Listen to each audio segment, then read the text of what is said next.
अस्सलाम वालेकुम, आप देख रहे हैं बाखबर सुबह। मैं हूं Faisal Abbasi. Good morning to all of you. इस उम्मीद के साथ कि आज का दिन हम तमाम के लिए खैर आफियत का बाइस बनेगा। आज के प्रोग्राम में भी वो खबरें जो उमूमी तौर पे छापी नहीं जाती हैं, आपके साथ शेयर नहीं की जाती हैं, हम आपके सामने रखेंगे। मुल्क के मुख्तलिफ शहरों से हमारे नुमाइंदगान हमारे साथ मौजूद हैं। लाहौर से गौहर अली हैं, कराची से वहीद राजपर हैं, कोयटा से फजल तवाब हैं, इस्लामाबाद स्टूडियोज़ में हमारे साथ मौजूद हैं इकराम होती, senior correspondent 92 news, Sohail Iqbal Bhatti साहब भी। तमाम नुमाइंदगान का बहुत शुक्रिया। सबसे पहले गौहर अली आपकी तरफ आएंगे। प्राइम मिनिस्टर इमरान खान का एक विजन और बिलखसूस 100 रोज़ की जो तकरीब हुई थी इस्लामाबाद में हुकूमत मुकम्मल होने की, उसमें उन्होंने तज़किरा किया था अंडों का, मुर्गियों का, कट्टों का, और अब उसको लेकर हम देख रहे हैं कि पंजाब में बिलखुसूस खासी तैयारियां की जा रही हैं। क्या डेवलपमेंट हुई हैं पिछले कुछ हफ्तों में इस मामले को लेके, लाइफ स्टॉक की बेहतरी के लिए, और जो मनसूबा साजी की जा रही है वो हुकूमत सिर्फ अपने तय करेगी या फिर उसमें प्राइवेट सेक्टर को भी इंगेज किया जाएगा? जी, ये आपने दो सवालात किए हैं। जो जहाँ तक मनसूबा साजी का ताल्लुक है, महकमा लाइफ स्टॉक डेवलपमेंट पंजाब ने हर डायरेक्टर को कहा है कि वो एक ऐसा प्रोग्राम मुरतब करे जिससे ना सिर्फ किसानों को फ़ायदा हो बल्कि पंजाब में दूध और गोश्त की जो पैदावार है उसमें भी इजाफा हो सके।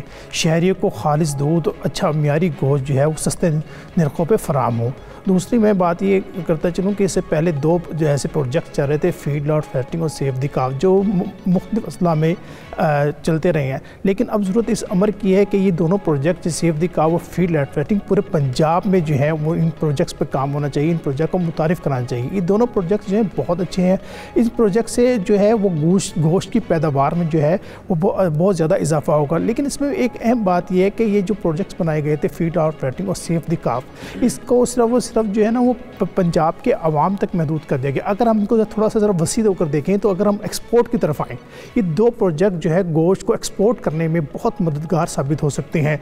और जैसे कि आपको पता है कि पाकिस्तान का तिजारती खसारा जो है वो संगीनी को छू रहा है। दरामदात और बरामदात में जो फ़र्क है वो बहुत ज़्यादा है। तो अगर हम इसको एक्सपोर्ट की तरफ लेकर जाएँ और अपनी बरामदात में इजाफे की कोशिश करें, जो हमारी ये मिल्क प्रोडक्ट है, हमारी गोश्त की प्रोडक्ट है, तो इससे हमें बहुत ज़्यादा फ़ायदा होगा।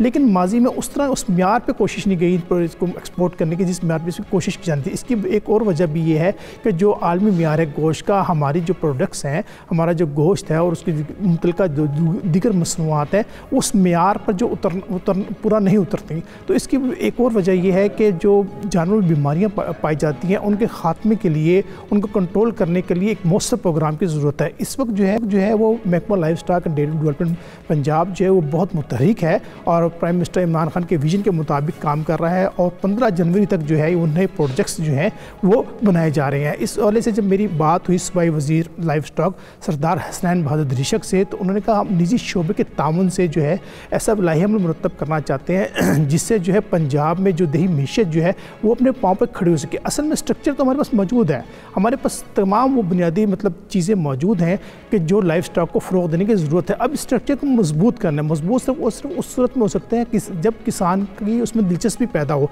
किसान ये समझे उसको माली तौर पर फ़ायदा होगा और उसकी ज़िंदगी में खुशहाली आएगी। अब जो फार्मिंग है, जो इसकी लाइफ स्टॉक की फार्मिंग है, जो रिवायती फार्मर है, जो बिजनेसमैन है, जब वो इसमें इन्वॉल्व होते हैं, जब उनको फ़ायदा होता है तो वो किसान को उससे प्राइस फ़ायदा नहीं होता। इसमें दो चीज़ें हैं। एक ये है कि जो कारोबारी लोग हैं, जो बिजनेसमैन हैं, वो लाइफ स्टॉक से भरपूर फ़ायदा उठा रहे हैं, लेकिन जो किसान है उसकी ज़िंदगी में उस तरह खुशहाली नहीं आ रही, उस तरह उसकी ज़िंदगी में बेहतरी नहीं आ रही। अच्छा, गौहर अली में बताइएगा कि महकमा life stock and dairy development ने हर डायरेक्टर को कहा है कि वो किसानों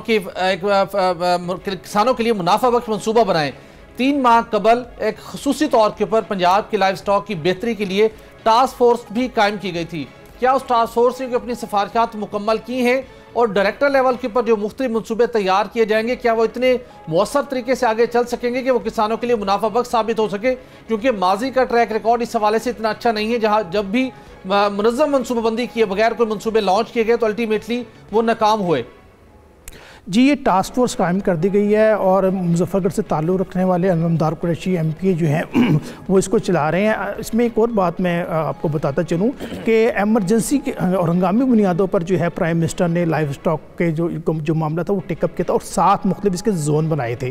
तो उन जोन्स ने उन जो वर्किंग ग्रुप में 7 जो है उन्होंने भी काम शुरू कर दिया है। और दूसरी बात मैं ये बताऊँ कि जो महकमा लाइफ स्टॉक डेयरी डेवलपमेंट के विंग्स हैं उसमें पेमको यानी पंजाब एग्रीकल्चर मीट कंपनी और PLDD Punjab life stock dairy development board, इन दोनों की कारकर्दगी को मियारी नहीं रही। अगर ये दो डिपार्टमेंट लाइफ स्टॉक के साथ चलते और लाइफ स्टॉक को सपोर्ट करते तो इस वक्त लाइफ स्टॉक जो है वो बहुत आगे जा चुका होता है। लेकिन बदकिस्मती से ये दोनों महकमे जो थे पेमको और PLDD उस तरह की कारकर्दगी नहीं दिखा सके जिस तरह का इनसे तकाजा किया जा रहा था। PLDD तो मुतनाज़ा इदारा हो गया है, उसमें एक दूसरे के खिलाफ मतलब साजिशें चल रही हैं और वो अवाम की फलाह के लिए उस तरह काम नहीं कर रहा जिस तरह से वो काम करना चाहिए था। अब वहाँ इंतजामिया तब्दील हुई है और हमें उम्मीद है कि वो जो life stock dairy development board है वो बेहतर कारकर्दगी का मुजाहरा करेगा। ऐसे इसमें दूसरी बात मैं ये बताते चलूँ कि जब ये गोश्त की जो फरहमी है इसके लिए इसका दूसरा इशू जो है मार्केट है। आपने डिटेल में अपडेट किया है और बताया है कि अब अगले 3 साल 7 लाख कट्टों को फरबा करने और 25 लाख पोल्ट्री यूनिट्स तकसीम करने के मंसूबे पर भी अमल दरामद होगा। 15 जनवरी तक देखते हैं महकमा लाइफ स्टॉक के डायरेक्टर्स क्या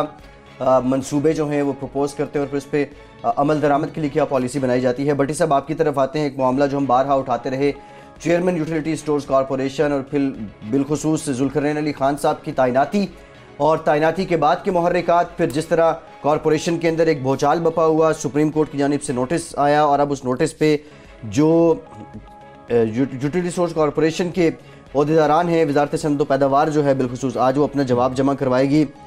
इससे पहले की कहानी और आगे क्या कुछ हो सकता है और अब तक जो नुकसान हो चुका है वो कितना है? फैसल देखिए, सालाना अरबों रुपए खसारे से यूटिलिटी स्टोर कॉरपोरेशन को दोबारा अपने पाँव पर खड़ा करने के लिए बड़े गौर खोज के बाद, बहुत सी मशावरत के बाद 2 नवंबर को वजारत सनअत व पैदावार की जानिब से बाज़ाब्ता तौर के ऊपर यूटिलिटी स्टोर कॉरपोरेशन के सीनियर तरीन जनरल मैनेजर वाजिद सवाती को, जिनका 31 साल का तजर्बा था यूटिलिटी स्टोर कॉरपोरेशन से मुतल्लिका, उन्हें एक्टिंग MD तैनात किया गया और इस बुनियाद के ऊपर तैनात किया गया था जब तक परमानेंट बुनियाद के ऊपर रेलिवेंट किसी शख्स का तकर्रुर नहीं होता उस वक्त वो बतौर MD यूटिलिटी स्टोर कॉरपोरेशन अपनी खिदमात सर अंजाम देंगे। लेकिन उससे कुछ ही रोज़ बाद यूटिलिटी स्टोर कॉरपोरेशन की बोर्ड ऑफ डायरेक्टर्स की तश्कील नौ भी की गई और जुल्करनैन अली खान साहब को भी इस बोर्ड ऑफ डायरेक्टर में शामिल किया गया और बाद में उन्हें चेयरमैन बोर्ड ऑफ डायरेक्टर तैनात कर दिया गया। Chairman utility store corporation Zulqarnain Ali Khan साहब से मुतल्लिक हमने बहुत तफसीली अपने नाज़रीन को आगाह किया था कि वो मिडल ईस्ट में पाकिस्तान तहरीक इंसाफ के वो चीफ ऑर्गेनाइजर रहे हैं, उनके ऊपर वहाँ पर बहुत से सवालात उनकी कारकर्दगी से हवाले से उठे। लेकिन उसके साथ साथ वो जब यहाँ पर उन्हें यूटिलिटी स्टोर कॉरपोरेशन के बोर्ड ऑफ डायरेक्टर में लाकर चेयरमैन अपॉइंट किया गया तो मफादात का टकराव भी सामने आया, चूंकि वो खुद एक ऐसी कंपनी जिसका नाम जोल्टेक है, वो उस कंपनी के मालिक हैं और वो कंपनी फूड सेक्टर के अंदर, फूड सप्लाई चेन के अंदर मुख्तलिफ मसनूआत की सप्लाई करती है।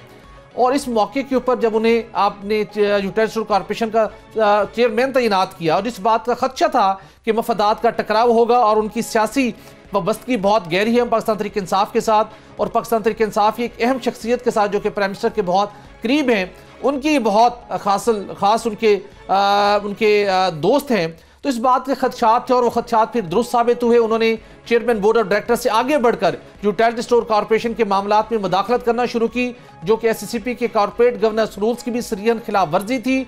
उसके साथ साथ MD utility store corporation Wajid Ali सवाती ने उनके सामने रजिस्ट किया कि आप खिलाफ ज़ाब्ता इक़दाम नहीं कर सकते, आप ऑफिस यूटिलिटी स्टोर कॉरपोरेशन के अंदर आपको दफातर नहीं मिल सकते और उसके साथ साथ जो बहुत से कंपनी के मामलात के अंदर आप मुदाखलत कर रहे हैं ये दुरुस्त नहीं है।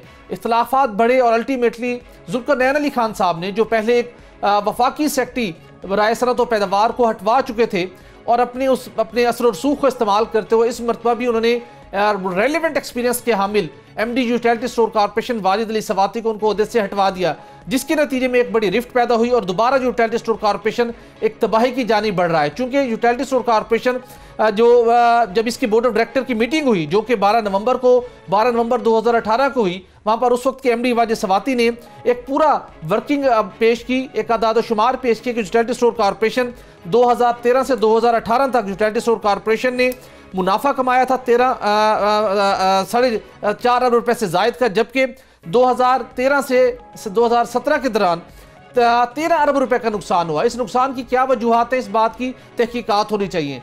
बजाय इसके कि chairman utility store corporation Zulqarnain Ali Khan साहब इस तहकीकात को सपोर्ट करते, वो इस बात का ऑर्डर करते कि यकीनी तौर पर हमें तहकीकात करनी चाहिए, हमें उन खराबियों की निशानदही करनी चाहिए और जो लोग भी उस सारे मामले में मुलविस पाए गए उनके खिलाफ कोई हमें तहकीकात करनी चाहिए ताकि मुस्तकबिल के अंदर इस खसारे का सिलसिला रुक सके। लेकिन वो बरहम हुए कि किस तरीके के साथ इस मामले की तहकीकात करने की जरूरत है।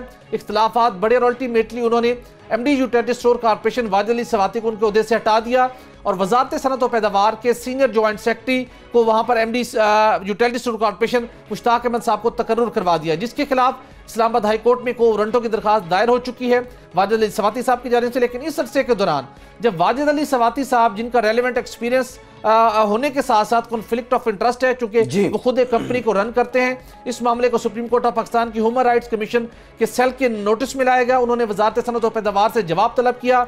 आज आखिरी डेट है वजारत सनत और पैदावार की जानिब से इस मामले के ऊपर सुप्रीम कोर्ट ऑफ पाकिस्तान को जवाब जमा करवाने की। इसके साथ एक और जो हमें खबर मिली है कि वाजिद अली सवाती साहब ने तो अपना जवाब जमा करवा दी, लेकिन जुल्फिकार अली खान साहब के कंपनी के जहां के मफादात का टकराव सामने आ रहा है, वहीं पर जो हालिया सुप्रीम कोर्ट ऑफ पाकिस्तान का दोहरी शरीयत से मुतल्लिक फैसला है कि किसी भी दोहरी शरीयत कामिल शख्स को आप अहम ओहदे पर तैनात नहीं कर सकते। जुल्फिकार अली खान साहब कनाडा के दोहरी कनाडा की शहरियत भी रखते हैं, तो इस लिहाज से भी वो बोर्ड ऑफ डायरेक्टर्स के चेयरमैन के तौर के ऊपर खिदमात सर अंजाम देने के अहल नहीं रहे, लेकिन उसके बावजूद वो डे बाय डे अपना सारा काम जारी रखे हुए। बड़ी साहब, एक ब्रेक का कहा जा रहा है, ब्रेक के बाद वापस आते हैं, मजीद बात करते हैं।